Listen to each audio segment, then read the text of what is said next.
복음 26장입니다.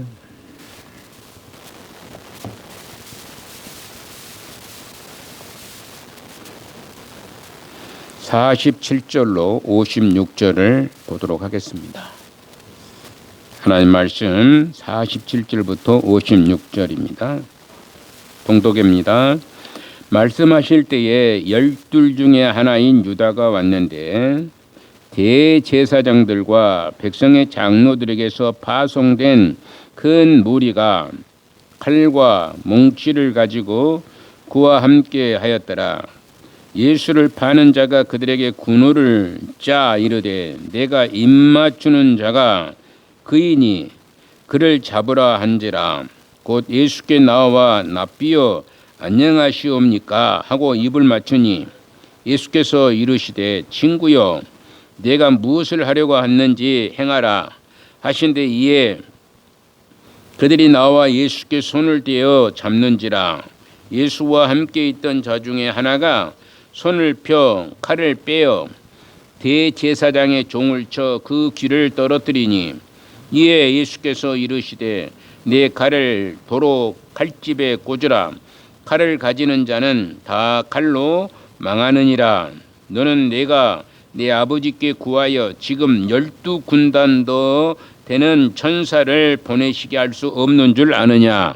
내가 만일 그렇게 하면 이런 일이 있으리라 한 성경이 어떻게 이루어지겠느냐 하시더라. 그때에 예수께서 무리에게 말씀하시되 너희가 강도를 잡는 것 같이 칼과 몽치를 가지고 나를 잡으러 나왔느냐. 내가 날마다 성전에 앉아 가르쳤으되 너희가 나를 잡지 아니하였도다. 그러나 이렇게 된 것은 다 선지자들의 글을 이루려 함이니라 하시더라. 이에 제자들이 다 예수를 버리고 도망하니라. 아멘.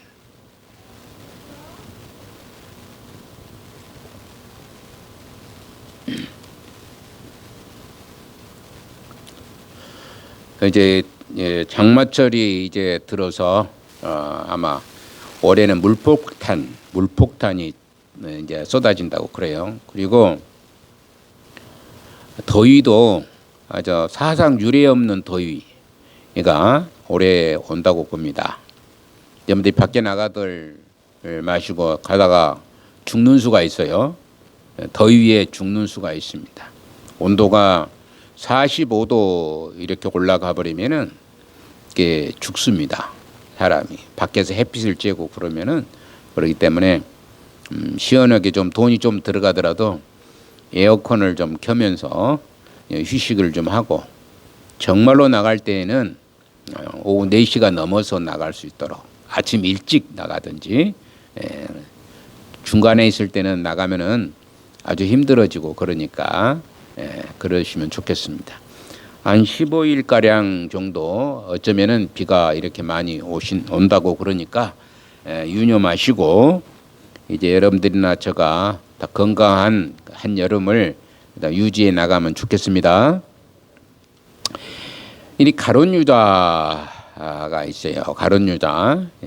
예수님의 12제자 중에 한 제자입니다. 돈깨를 맡은 자다. 이렇게 얘기를 하죠. 가룟 유다가 바로 돈깨를 맡은 자. 돈을 가지고 있어서 이제 모든 수납을 이제 행하는 자가 이 가룟 유다인 것을 볼 수 있어요. 그러니까 계산 속이 굉장히 빨라요. 계산을 잘했다라 이런 얘기입니다. 어부들이기 때문에 옛날에 다른 사람들은 어부들이죠.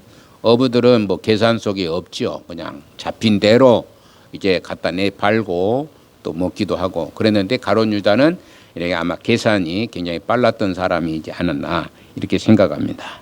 이 가룟 유다가 예수님과 성만찬을 나누죠. 성만찬을 나눈 후에 이제 요한복음 13장 27절에 보니까 내가 하는 일을 속히 하라 이렇게 얘기합니다.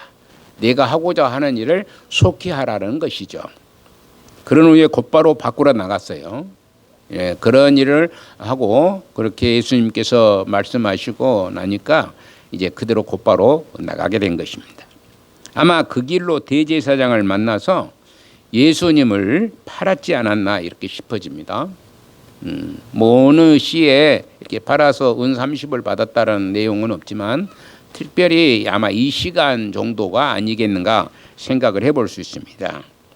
이렇게 가룟 유다는 예수님 성만 전후에 감람산으로 갈 것도 알았어요.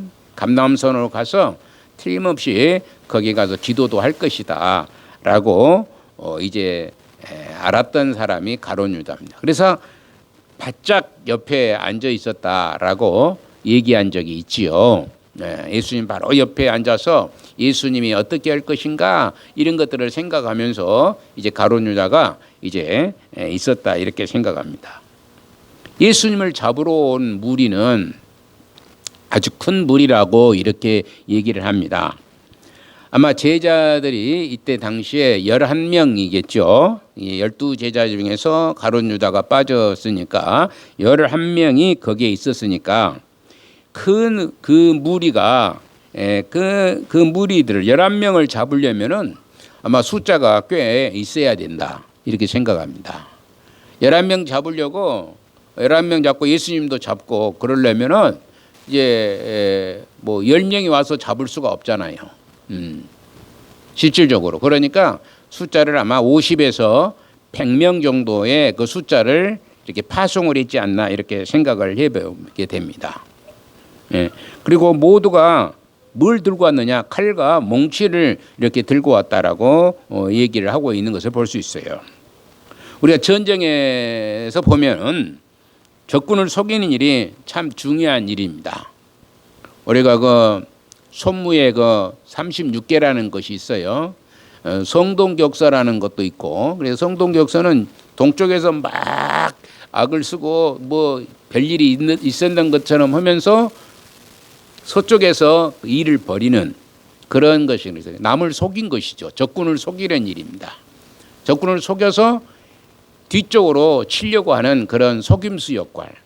이게 전쟁에서 보면은 이제 이렇게 적군을 속여야만이 이길 수가 있게 되는 거거든요. 그래서 적을 속여서 유인작전을 쓰므로 적군을 진멸하는 그런 경우들이 참 많은 것을 볼 수가 있습니다. 그런데 적을 속이는 것보다 더 무서운 것이 있어요. 적을 속이는 데는 속이는데 더 무서운 것이 있다는 것입니다. 그것은 속이는 줄을 다 알면서도 속아주는 것이에요. 속이는 것을 다 알고 주는데 일부러 속아주는 것이 더 무서운 것이다. 왜 그러냐면은 더 큰 계획을 가지고 있기 때문에 그렇다는 얘기입니다. 속아주는 사람은 속아준 뒤에 더 큰 계획이 있기 때문에 속아주는 것이죠. 가룟 유다는 대제사장의 무리와 서로 짜고 이렇게 예수님을 속여서 체포하려는 그런 계획을 짜서 이제 가져왔던 것 같아요. 미리서부터 이렇게 얘기를 나눠서 이제 가룟 유다와 대제사장 그룹 제사장들과 그들이 전부 얘기를 나눴어요. 입을 맞췄다는 얘기죠. 입을 맞춰서 이제 이렇게 쳐들어왔지 않나 이렇게 볼 수 있습니다. 그래서 예수님을 붙들고 가려고 이렇게 생각을 했고 어쩌면은 그리고 수를 많이 이렇게 갖고 왔다는 큰 무리를 데리고 왔다는 것은 예수님만 잡으려고 온 것은 아니다. 11 제자들도 다 잡으려고 생각을 했었지 않겠느냐 이런 생각을 하는 것이죠. 그런데 이 놀라운 것은 예수님께서 이런 모든 것들을 다 아셔요. 다 아시면서 당하셨다는 것이죠. 여러분들은 적군이 나를 잡으려고 하면은 어쩌겠습니까? 다른 사람이 나를 죽이려고 하면 어째요? 가서 죽어 줄랍니까? 그냥 쏜살같이 도망을 가죠. 막 꽁무니가 빠지도록 도망을 간 겁니다. 도망을 가야만이 살아나는 것이니까. 도망갈 수 있으면 최대한 노력을 해서 도망을 가야 되는 것이 당연한 일인 것이죠. 거의 모든 사람들이 다 그렇습니다. 어떤 사람이 다 죽여주세요 일부러 그 가만히 다 알고도 가만히 있는 사람은 아무도 없을 것입니다. 저도 마찬가지고 도망가야지.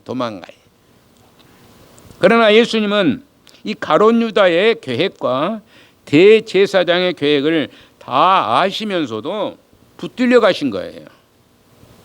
붙들려 가신 거예요. 다 알면서도 붙들려 가신 겁니다. 그것은 가룟 유다나 대제사장이나 사탄의 모든 계략을 능가하는 계획을 예수님이 가지고 계셨기 때문에 그러는 겁니다. 그보다 더 높은 계획이 있다는 거예요. 저들이 모르는 계획이 있기 때문에 일부러 잡혀갔다, 그런 얘기가 되는 것입니다. 우리는 이렇게 다 하시는 하나님의 말씀을 절대적으로 생각하고 또 말씀을 듣고 붙들고 참으면 살게 될 뿐만 아니라 또 하나님의 더 아름다운 뜻을 이루게 되는 것을 볼 수가 있어요. 참 힘들지만 그것을 참고 인내할 수 있어야 된다는 것이죠. 우리가 고통스러운 것이 얼마나 힘듭니까? 여러분들 아프고 힘들고 저도 마찬가지지만은 굉장히 힘들어요. 그것을 참고 인내할 때에 하나님의 계획이 있거든요. 우리에게 괜히 그런 걸 주는 거 아니에요. 여러분들 아프고 힘들고 어렵고 또 산업이 힘들고 여러 가지 고난 가운데 있는 것이 괜히 있는 거 아니에요. 그냥 우연히 뭐가 있어진 것이 아니다는 것이죠. 하나님의 계획 속에 그게 들어가 있는 것입니다. 그래서 그것을 잘 참고 인내하고 하나님의 뜻이 어디에 있는가를 알아야 되는 것이죠. 예수님께서도 겟세마네 기도에서 여러분들에게 얘기를 했던 것처럼 다 아셔요. 근데 너무나 힘들기 때문에, 고통스럽기 때문에 이제 이 잔이 내게서 이제 다른 데로 옮겨달라는 그런 얘기를 하면서도 어쨌으면 내 원대로 마옵시고 아버지의 원대로 하옵소서. 힘들지만은 참고 인내하겠다는 예수님의 그 마음이 거기에 담겨져 있는 기도라고 말할 수가 있는 것이죠. 그래서 우리는 알아야 될 것이, 우리가 힘들어요. 여러분들 얼마나 힘듭니까? 힘들지만은 참고 인내하고 기다리면서 하나님 앞에 하나님의 뜻이 나를 통해서 이루고자 하는 일이 어떤 것인지를 깊이 인식하고 깨달을 수 있는 지혜가 있기를 원하는 것이죠.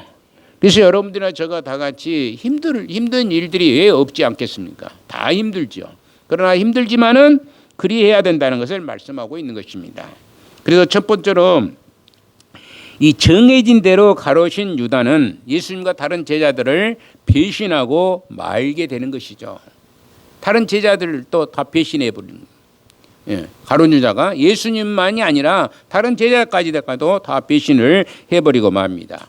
47절부터 42절에 한번 보시면은 우리 같이 한번 읽어봅시다. 말씀하실 때에 12 중에 하나인 유다가 왔는데 대제사장들과 백성의 장로들에게서 파송된 큰 무리가 칼과 몽치를 가지고 그와 함께 하였더라. 예수를 파는 자가 그들에게 군호를 짜 이르되 내가 입맞추는 자가 그이니 그를 잡으라 한지라. 이런 계획을 딱 세워놓는 거예요. 가룟 유다와 이제 대제사장 그룹이 그렇게 하는 것입니다. 예수님을 잡으러 온 사람들은 단순히 어떤 한 사람을 데려가기 위해서 온 모습이 아니라 반란군을 진압하기 위한 그런 전쟁 준비를 하고 온 사람의 모습입니다. 큰 무리라는 것은 뭐 한두 명 가지고 큰 무리라고 얘기하지 않습니다. 최소한도 50에서 100명 정도의 숫자가 큰 무리가 되는 것이죠. 우리가 예를 들면 사람이 실종이 되었을 때 산에 이렇게 산에서 실종이 됐어요. 누가 죽여가지고 시체를 찾으려면은 한두 사람이 시체를 찾지 않습니다. 경찰 병력을 수백 명을 동원해 가지고 산을 이잡듯이 뒤져 가지고 이제 이렇게 찾는 것을 볼 수가 있어요. 그래도 못 찾는 경우가 있잖아요.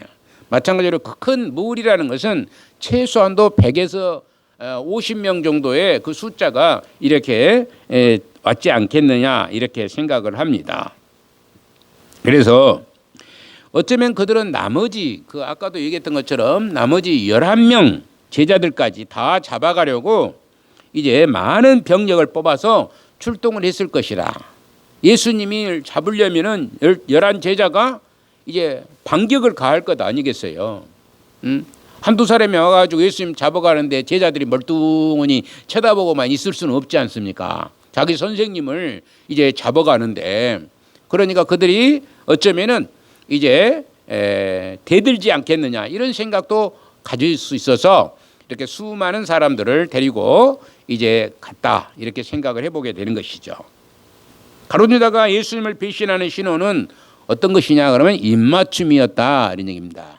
입맞춤하는 사람이 바로 예수다, 그를 잡아라, 그런 얘기가 되는 것입니다.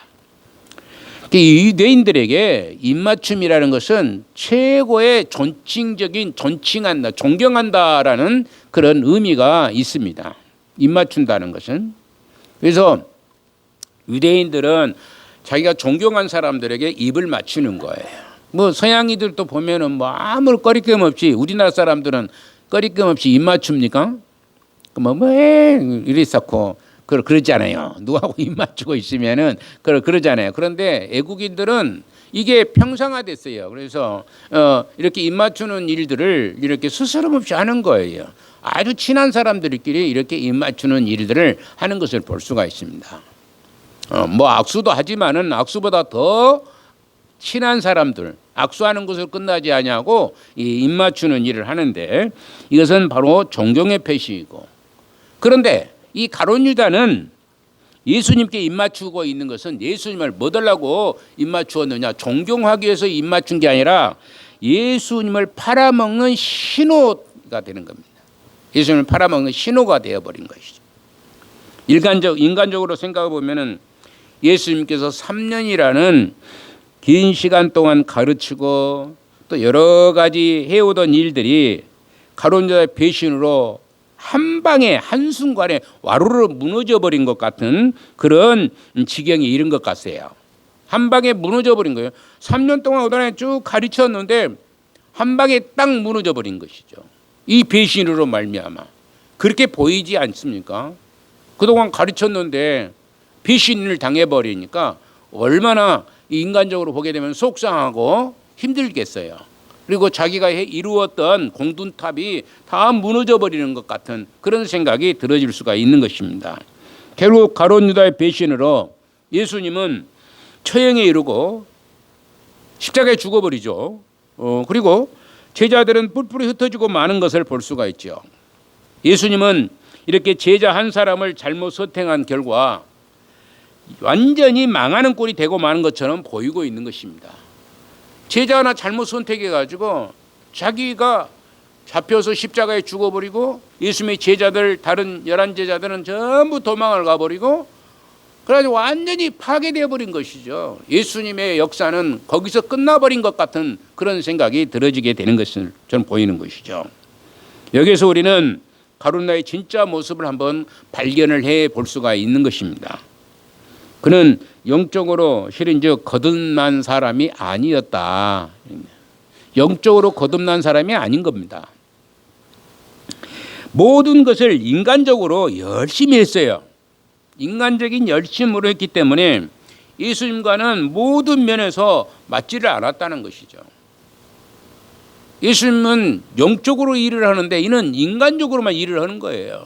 그렇기 때문에 전혀 맞지 않는 것이죠. 가룟 유다의 생각과 예수님의 생각이 전혀 맞지를 않은 거예요. 그런 상황에 이르게 된 것입니다. 가장 대표적인 예가 우리가 지난 시간에 우리가 말씀을 들었던 것처럼 어떤 여인이 향후 그 한 옥합을 예수님의 머리에 붓는 것을 보고 향후가 너무나 비싼데 아까워서 그 여인이 이제 그 붓을 때 얼마나 손해가 난 것 같은 생각이 들어요. 야단을 쳤다는 것이죠. 예수님은 그렇게 하지 말라고 한 것입니다. 야단 치지 말라는 얘기예요. 예수님은 이 여인의 향유를 돈으로 생각하지 않고, 제자들 중에 하나는 이 돈으로 생각했어요. 제자들은 아마 다 그랬을 것입니다. 향유가 굉장히 비싼 거예요. 1,500데나리온 정도 된다는 향유니까 엄청 비싼 것이죠.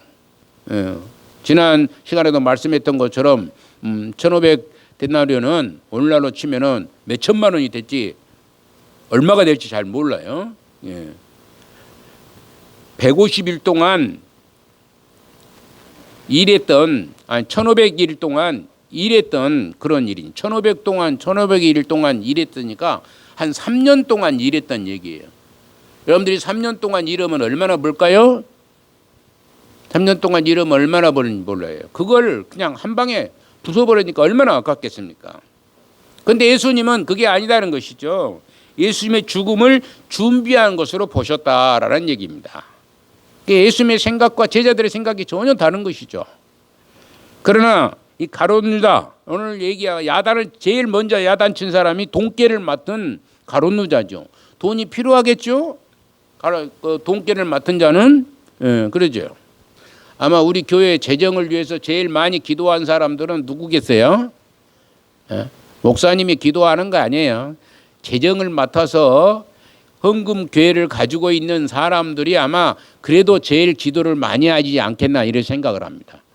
자꾸 걱정이 되거든요.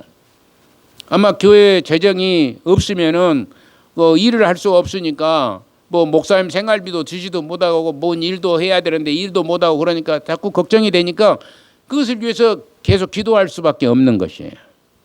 저도 예전에 그 헌금교를 이제 회계 집사를 했을 때가 있었어요. 예전에.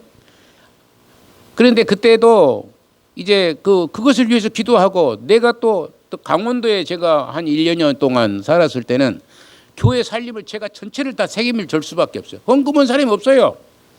헌금은 사람이 없어요. 제가 다 거기다 집어넣은 거예요. 그러다 보니까 제가 생활이 공고하죠. 공고할 수밖에 없죠. 그런데 하나님께서 그거를 다 알아서 체결해 주시는 거예요. 그것을 위해서 기도하고 그러는 것이죠. 그런데 이 가룟 유다도 돈깨를 맡은 자이기 때문에 아마 그 허비하니까 그것에 대해서 야단을 쳤지 않겠는가 생각을 해볼 수가 있습니다. 그래서 이 모든 가룟 유다 모든 것을 인간적인 관점에서 생각을 했기 때문에 예수님이 하시는 모든 일들이 행동 하나하나가 참으로 이해할 수가 없었던 것이라. 예수님이 하는 일이 전혀 이해가 되질 않는 거예요. 그 많은 능력으로 더 큰 일을 할 수 있었을 텐데 왜 이렇게 소극적 일을 하는지 전혀 이해를 할 수가 없었다. 그런 얘기가 되는 겁니다. 엮어져 버렸네. 가룟 유다는 3년 동안 예수님의 말씀을 듣고 예수님의 기적을 체험하면서도 전혀 변함이 없었다. 3년 동안 하나님의 말씀이신 예수님의 말씀을 들었는데도 전혀 변함이 없었다는 거예요. 매일매일 들은 거예요. 여러분들은 하나님 말씀을 매일매일 듣습니까? 그렇지 않잖아요. 매일매일 듣지 않고 일주일에 한 번 또는 두 번 이렇게 들어요. 그렇기 때문에 여러분들이 일주일에 한 번 듣고 두 번 듣고 할 때 열심히 그나마도 나와야 듣는 거예요. 그런데 그렇게 쉽게 나오질 않잖아요. 그렇게 되질 않아요. 예. 근데 이 가룟 유다는 매일 예수님과 붙어서 살았거든요. 예수님과 함께하는 삶을 살았는데 그런데도 변함이 없었다는 것이죠. 그럼 여러분들은 얼만큼 변화가 되겠어요? 일주일에 두 번, 많으면 두 번, 세 번 이렇게 만나는데 어떻게 여러분들이 가룟 유다가 변하지 않는 것하고 비교했을 때에 여러분들은 어떻게 변화가 되겠습니까? 변화가 쉽지 않다는 것이죠. 그래서 오늘 아침에 제가 그 유튜브를 통했는데 어떤 목사님이 아주 귀한 말씀을 하시는 거 제가 들었어요. 그런데 우리 기독교가 1200만 명이라는 엄청난 숫자를 보유했던 기독교의 그 숫자였었어요. 그런데 지금은 완전 반토막 나버렸거든요. 왜 반토막이 났겠느냐 이런 얘기입니다. 600만 명도 못 될 것 같아요. 제 생각에. 정통 기독교인들은 600만 명도 못 될 것 같습니다. 근데 그리스도인의 삶을 살지를 않는 것이죠. 여러분들이 세례를 받았는데 세례 받았다는 것은 그리스도와 연합한 삶이에요. 내가 연합된다 이런 연합됐다. 한 몸이 되었다. 여러분 세례 받았다는 것이 뭐냐? 예수님과 한 몸 이루었다는 것을 말하는 것입니다. 그런데 예수님과 한 몸이면 예수님처럼 살아야 되는데 우리가 그렇게 못 살다 보니까 우리나라가 지금 행편없이 되어버린 겁니다. 정치적으로, 경제적으로, 사회적으로 이렇게 작년 올해 뭐 엉망진창이 되어버리고 그러는 것 아니겠어요? 날마다 어디 뭐 선동가들이라고 그럴까요? 그 사람들보다 그 사람들은 뭐 탄핵을 해야 되네, 뭐 해야 되네, 쫓아버려야 되네, 난리가 아닙니다 지금. 촛불 옆에 집회도 하고 막 그러는 거예요 지금.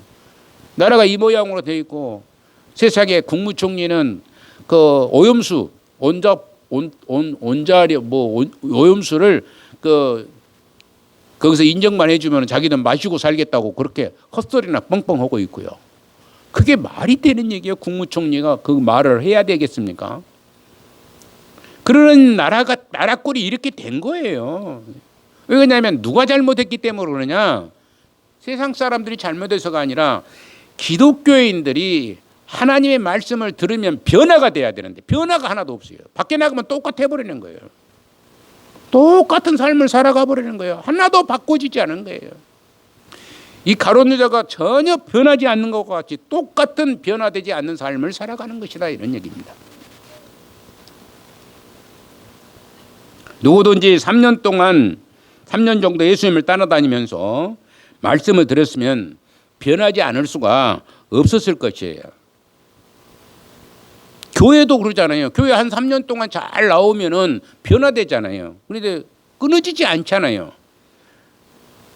근데 오늘날은 뭐 그게 아니에요. 그 3년이고 10년, 20년 다녔어도 교회 다니다가 사라져 버리잖아요. 신기한 일입니다. 그게 뭐냐? 가룟유다와 같은 사람들이에요. 교회를 다녔는데 예배당에 나와서 말씀을 들었는데 변화가 안 되니까 10년 다녔던 20년 다녔던 어쩌냐면은 교회를 떠나버리는 겁니다. 그래도 하나도 마음의 양심이 가책이 있을까 없을까? 없는 거예요. 잠을 못 잘 정도로 괴로운 마음을 가지고 있어야 되는데 그게 없어요. 그게 없는 거예요. 그게 뭐냐면은 말씀을 제대로 듣지를 못하다 보니까 하나님이 누구인지를 잘 모르는 거예요. 우리 주님께서 어떤 분이신지를 잘 모르다 보니까 햇소리를 하는 겁니다. 햇소리를 우리가 살아가면서 예수님을 믿는다고 하면서 권사면 못하고 집사면 못하겠습니까? 장로는 못하고 목사는 못하겠어요. 동문하다. 변화가 없는 삶이 되어버리면 그거 아무 소용없는 겁니다. 나는 그래서 과연 구원받은 사람이 몇이나 될 것인가 이런 생각을 많이 해요. 나는 구원받았을까 하는 생각도 종종 들어질 때가 있어요. 하나님 그래도 나는 그래도 정직하게 살려고 애를 썼으니까 정직하게 살지는 못했어도 정직하게 살려고 애를 썼으니까 그래도 하나님 나는 그 천국에 갈 수 있는 길이 있지 않을까요? 그래도 자문을 해보기도 합니다. 네. 여러분들이나 제가 우리가 변화되어지는 삶을 살아야 돼. 가룟 유다와 같은 삶을 살아서는 안 된다는 것이죠. 예수님을 부인해버리고 예수님을 팔아먹어버린 사람들이 지금도 수도 없이 많아요. 예수님 때문에 돈 벌려고 하는 사람들이 수도 없이 많습니다. 목사님들은 예수님 때문에 돈 벌잖아요. 그러잖아요. 착취하고 엄청나게 나는 자동차를 타면 보면은 아주 굉장히 목사님들이 물론 돈이 있으니까 그래야 되겠지만 비싼 차 쫙 타고 다니는 사람들 보면은요 참 그런다는 생각이 들어집니다. 우리 집사람은 항상 그래요. 차가 굴러간 것만 있어도 우리는 감사한다. 차가 굴러가기만 해도 옛날엔 자전거 타고 다녔거든요. 자전거 타고 신방하고 자전거 타고 또 이렇게 돌아다니고 그랬는데 뒤에다 딱 태우고 우리 집사람 뒤에다 태우고 우리 딸내미 앞에 이렇게 앉아있는 데다 태우고 3명이서 이렇게 다녔어요. 전도하러 다니고. 그런데 지금은 그래도 차가 있으니까 얼마나 좋은 차가 부럽지 않다는 것입니다. 부러울 필요가 없어요. 내 수준에 맞게끔 살면 되는 것이니까. 우리가 정말로 가룟 유다와 같은 삶을 살아서는 안 된다는 것이죠. 가룟 유다는 인간적으로만 생각을 한 겁니다. 인간적인 것을 생각을 해요. 여러분들이 전부가 거의 다 밖에 나가보면 인간적으로 생각을 해버리는 거예요. 그래서 욕심도 나고 남보다 더 잘 되기를 원하고 내가 하나님을 정말로 선전하고 강구하고 드러낼 수 있는 삶이 아니라 어떻게 하면 돈을 더 많이 취할 것인가, 돈을 더 많이 벌어봐야 될 것인가, 이런 생각만 하게 된다는 것이죠. 저라고 별 수 없는 사람이지만 저도 마찬가지입니다. 그런데 우리가 변화되었으면 좋겠습니다. 바꿔져야 된다는 것이죠. 아무리 믿음이 없는 사람도 말씀을 지속적으로 들으면 믿음이 생기는 것은 뻔한 일입니다. 아무리 믿음이 없어도 말씀을 잘 듣기만 하면 변화가 돼요. 그런데 말씀을 안 들어. 도대체가 말씀을 안 듣는 거예요. 안 들어. 안 들으면 바꿔지질 않아요. 바꿔지질 않아요. 우리가 바꿔져야 되는데 바꿔지질 않은 것입니다.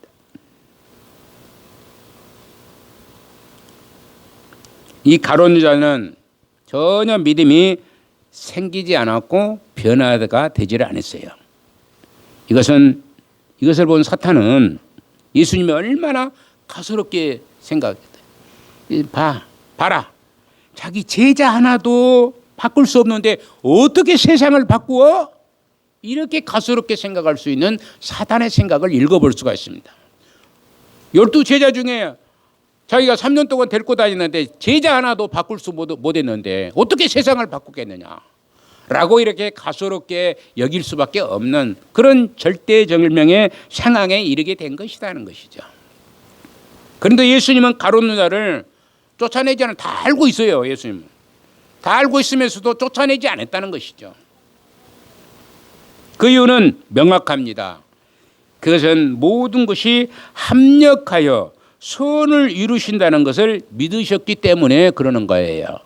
합력하여 선을, 악한 사람도 선한 사람도 다 합해서 하나님의 선을 이루게끔 하기 위해서 결국 쓰시는 거예요. 도구로 하나님께서 사단도 쓴다 안 쓴다? 써요. 악한 사람도 하나님이 쓰시는 거예요. 악한 사람을 통해서 하나님이 당신의 일을 하시기도 합니다. 그래서 합력하여 선을 이루신다는 것을 믿으셨기 때문에 그러는 거예요. 이것이 오늘 교회의 숙제이고 우리 믿는 자들의 인내가 있어야 됩니다. 참고 인내할 수 있어야 돼요. 저 사람 나쁜 사람 손가락질하고 저 사람 잘못된 사람하고 그러면은 그 사람은 제발 좀 만나지 말면 좋겠다. 그게 아니라는 것이죠. 근데 우리는 그러죠. 한번 틀어지면은 1년이 가고 10년이 가도 틀어져 버린 거예요. 절대 바꿔지질 않은 거예요. 제가 저쪽에 있을 때 어떤 지금은 소천하신 분이신데 권사님이셔요. 권사님인데 얼마나 열심히 했는지 모릅니다. 그런데 고집이 그렇게 세요. 그래가지고 하여튼 한번 틀어졌으면 1년 동안도 말 안 해요. 그 사람하고. 내가 계속해서 말씀을 합니다. 우리가 해를 넘기지 말아라는 게, 해를 넘기지 마. 하룻밤을 넘기지 말아라는 것이죠. 부부간에도 싸우면 어쩐다고?